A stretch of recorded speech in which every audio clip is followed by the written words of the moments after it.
how would we describe the new Radiohead album? It sort of follows on from the last one, really, I suppose. And sort of maybe points in direction for the next one.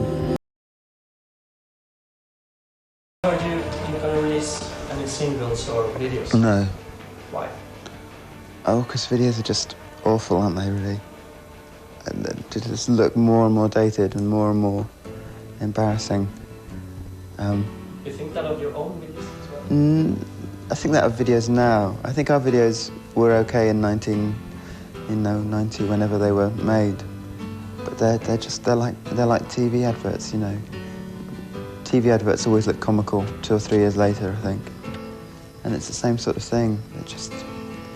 There's nothing permanently good about them, really. The danger that when you provide artwork, provide videos, it takes away from the music in a way, you know. Anyway, it's a bad thing, I think, if you associate, when you listen to Street Spirit, you start thinking about, you know, white horses and black and white, and, you know, not that it's a good video and everything, but it's good to kind of associate it with nothing, or associate it just with when you first heard it and all that stuff. It's funny, I mean, that song really sort of slowed things down for us in a way that meant that the bends couldn't be recorded and released, you know, for ages. That's a record that could have easily come out a year earlier, maybe more. Certainly the songs were written and it was all kind of finished. But we had to keep going because of Creep, and it was difficult. It kind of obviously made things easier in a way because it made the name of the band.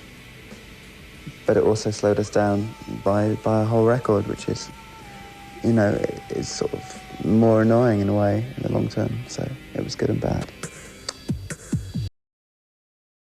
What about some songs on the new album? Do you have like favorites? Should I mention something? Oh, no, you talk about your favourites. Did you tell me about the song? It's very non-Radiohead. Yeah, that was all made with,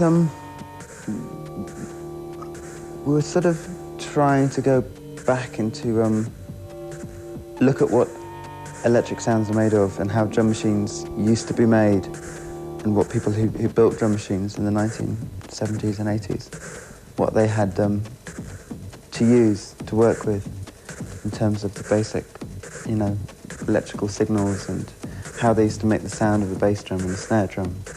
And we tried sort of going back to there and building these things that just make sounds a bit like a drum kit. It's quite interesting about this record to have songs that are underarranged and have space around them, you know, which we haven't done much before. We rarely release anything as empty as Idiotek, that song you mentioned, or Everything in Its Right Place. The first song on the record, again, is very empty for us. And that's been interesting to just say stop at a certain point, whereas before we would have carried on, I think, and put more material on top. As long as you have had with this album, I guess you've had a lot of time to change your mind and think about the songs. Are you sure that it's now everything is in its right place? You know, that this is the best version?